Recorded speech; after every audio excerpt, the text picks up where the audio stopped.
Welcome to another episode of Winging It Down Under.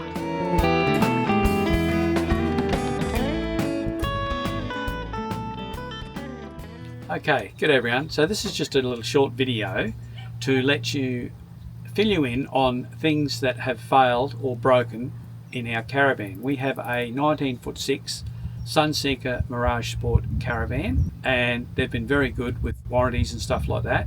We really haven't had an issue with getting anything fixed.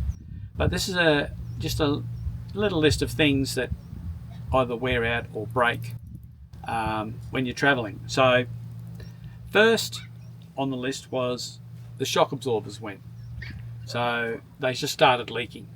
So we contacted them and no problem at all. We took it to another caravan shop, got them fixed, got them replaced. They replaced the whole lot because I sort of said to them, look, if 4 have leaked, they're probably all going to leak. There's probably a bad batch.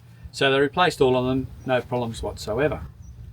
So that was the first issue we had, and it was fixed.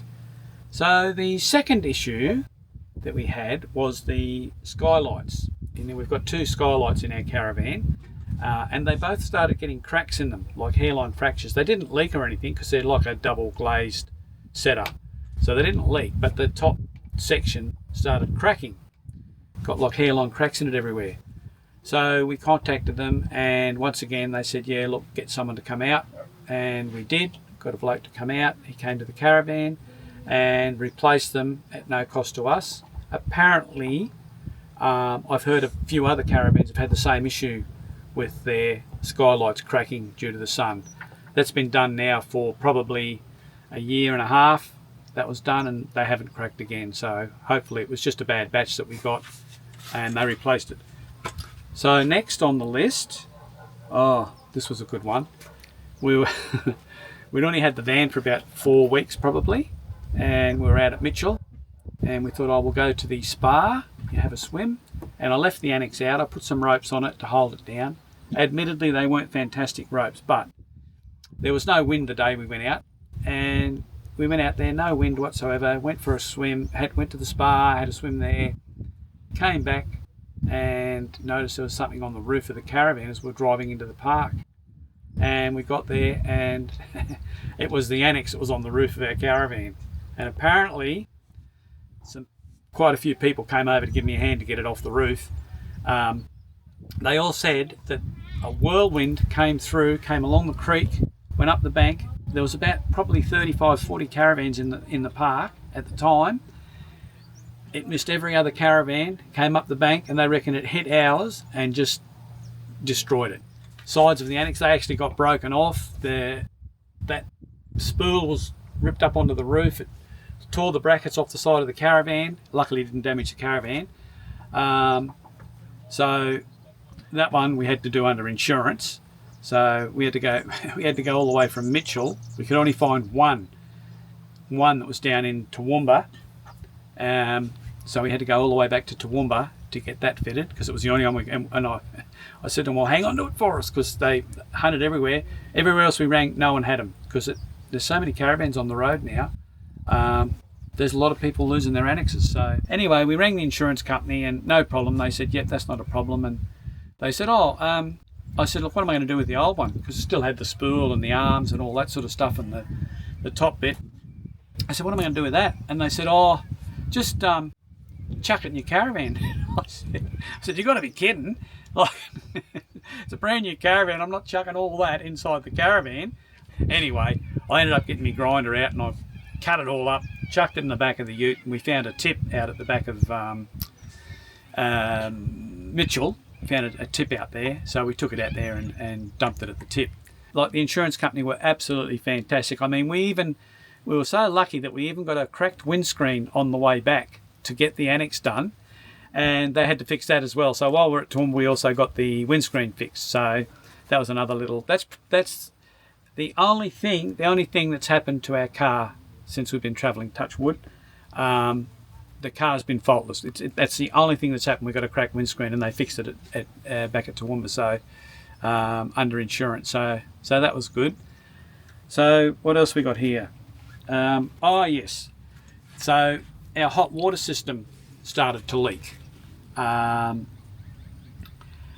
So anyway, we rung Swift because it's a Swift hot water system, and they were really good. They said no problem, we can send you one out under warranty, which they did.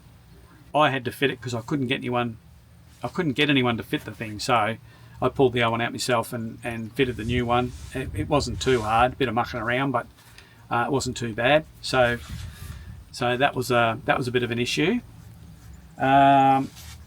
So then the next thing was we had an issue with, I noticed that when we were at certain places, we had really high pressure in the van, and I thought that pressure reducer valve that takes the water into your van obviously wasn't reducing the pressure. So I went and bought a gauge, and I put the gauge, plugged the water in to my intake valve here, and then I went to the front and put my water gauge on the tap at the front of the caravan, and the water pressure was reading the same here as it was at the front of the van, and it was about 785 psi. It's only supposed to be 350, so we were getting 700 odd psi going right through the whole caravan, which can blow hoses and cause other issues with your system. So went and bought a new valve for that, so that now we only, no matter what the pressure going in is, we can only get 350 psi. So you don't want too much pressure going through all those pipes, because you're going to end up starting to have leaks and stuff. So that was the next little issue. And then, believe it or not, on these caravans, and most of them are the same, the tunnel boot latches tend to get, they're aluminium, but they tend to get brittle and they break. And it doesn't take much for them to break. I think I replaced about four latches on the two sides that cracked and broke. So I've done a video on how to replace them without pulling that whole surround off. If you want to go back and have a look, I like to show you how to replace the hinges that break without having to pull the whole surround off. Okay, so next on my list here is the window latches. Now I've replaced, I think, 2 or 3 of those. There's a little spring-loaded thing inside of them, and I don't know what happens to it, but it locks up and it won't turn. So I've had to replace 3 of those. If you do go and get some window latches, just make sure you check which one it is, because they do actually have right and left hand latches. So just, if you break one and you've got to replace it and you go to the caravan place, just make sure you know whether it's a right or a left hand latch, because they're different. They won't, if you put a left hand on where the right goes, it won't work properly. So just check on that. So that's about it for the window latches. So now, this is a biggie. This one was a real kick in the bum. Our air conditioner failed on us when we were up at Normanton, and we found out afterwards that it was destroyed by these little things called electric ants. Little tiny ants. They're like 1 millimeter long or 1.5 millimeters long, red, and they bite you. So you know if you've got them in the caravan, they're little biters, like a little midgie bite, or worse. And they got into our air conditioning unit and destroyed the electrics of it. So we had to get our air conditioner replaced because of bloody ants, believe it or not. So if you ever catch any little red ants running around in your caravan, start spraying. Start spraying, because they will destroy electrical stuff. So anyway, so that was a biggie. That was expensive. We had to get it freighted up from Brisbane all the way out to Mount Isa, and then we were lucky enough to find a bloke out there, caravan repair bloke out there, that could do it for us. Because that's the worst part about when you break stuff when you're on the road. It's very hard to get people to do anything. Like, I could not get my hot water system fitted. Couldn't find a plumber to do it. So I did it myself. But the air conditioner was, I think, weighed 30 something kilos, and I had no way to get it up on the roof by myself. So they had a forklift. So at the caravan shop. So obviously I let them do that. Plus you're supposed to have a house electric license, whatever, 240. You're supposed to have 240 license to be able to fit an air conditioner, because they're 240. So anyhow, so we got that done at Mount Isa. That was an expensive little episode. What have we got here? Oh yes, the gas on the front of the van, our gas regulator hoses failed. So we ended up getting, we had the flexible braided line hoses, and speaking to the plumber that came out to fix it, he could do either. He could do the braided lines, or he could do the old gas lines like they used to do on the old vans. And he reckons that he is constantly replacing those braided lines. They always fail after a few years. So we've now got the old style, like the little thin gas copper line on there now. So apparently they're much more reliable, and they don't fail anywhere near as much as the braided lines, because it was only, well, the van's only 2.5 years old and they failed. So that's not very long life for that. So anyway, so now we've got the gas lines put on there now, the copper gas lines put on there now, so we shouldn't have that issue anymore. What else we got? Yes, we also have a 300 amp hour iTech World solar blanket, which we put out, fold out blanket. That failed. We rang iTech World, and even though it was out of warranty, they were really good and they basically fixed it up for us. We haven't got it yet. We got it sent back to Redcliffe, so we've got to pick that up when we get back up there. But apparently it's all fixed up, it's all ready to go. So I was really happy with their service. That was really good of them to do that, because it was out of warranty. They could have said no, but they didn't.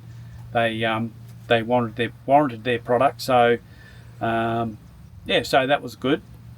And last but not least, jockey wheel. We had an issue with the jockey wheel. It broke, but that was my fault. I stood on it to get up on the roof for some reason, and yeah, busted the handle. But I was going to replace it anyway. So we ended up buying a Boss jockey wheel, and I was going to replace it because I got sick of that stupid winding business. So I've been really happy with the Boss jockey wheel. It's really good. Just bang your cordless drill straight in it, and as you can see, you get a huge lift out of it. And I don't have to take it off the caravan. I can keep it up high, so that when I wind the leg up, it comes right up basically under the drawbar. So I don't have to keep taking it off and on. I just take the foot off, put the foot in the back of the ute, and I don't have to find somewhere to put that jockey wheel, which is always an issue. I think that's about it. That's it for 2.5 years. We've had, like I said before, we've had no issues with the ute. It's been faultless. It's done everything we've asked it to do. Haven't really spent a cent on the ute, or we haven't spent a cent on it except for servicing, because the windscreen was an insurance anyway. So that's a little insight into things that can break, do break, probably will break in your caravan when you're travelling. I hope this may have helped someone. If you've got any questions or about anything I've done or anything you want to know, just put them in the comments section and I'll get back to you. Thanks for watching. Don't forget to like and subscribe, and we'll see you on the next video.